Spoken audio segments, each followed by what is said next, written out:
Longtemps, au temps jadis, quand tous les animaux avaient la parole, ils étaient fiers et orgueilleux, absolument comme bien des gens que je connais, qui voulaient changer de peau pour ne pas paraître au clair ce qu'ils étaient.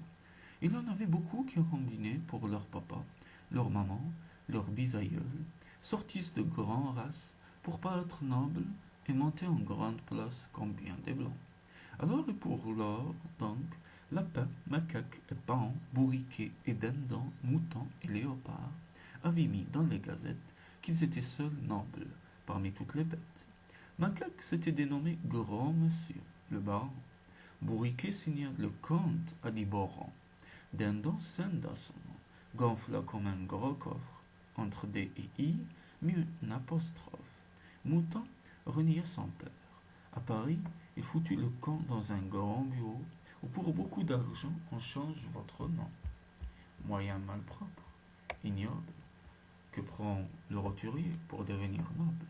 Alors on le nomma Vicomte Moutonnet, par blason certifié, soi-disant qu'il était né d'une maman sortie des fesses de Monsieur Jupiter, fils d'une grande déesse.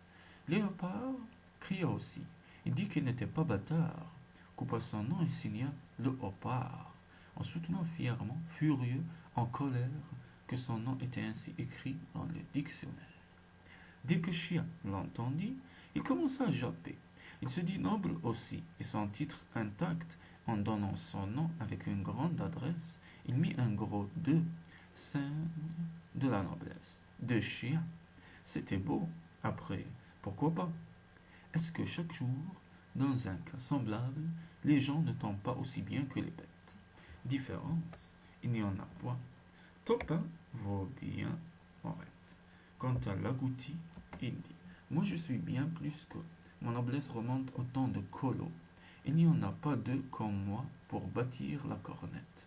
Et qui, après son nom, ait le droit de mettre le nom du pays qu'il habite? Aussi le singe, le cygne, agouti de Baillargeon, Lambi en fit autant. Le noble par patente, il dit et signa: Jean Lambi de Bouillante. Lapin, ce petit vantard, et Pan, de même, avaient mis le devant leur nom. Le lapin et le Pan. C'était vraiment cocasse, mais ce n'était pas nouveau. Ils avaient suivi la trace où bien des gens avaient passé avant eux. Il faut avouer, mes amis, qu'ils sont tous bien nigauds. L'ambition les a rendus fous. Ils ne savent donc pas que la noblesse est jolie que lorsque c'est la gloire et les beaux sentiments qui portent votre nom aux grands honneurs.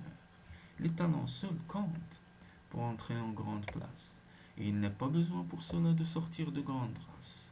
Napoléon Ier, un petit officier avec sa tête, montra ce qu'il était. Tenez, entre les gens et les bêtes, où est la différence?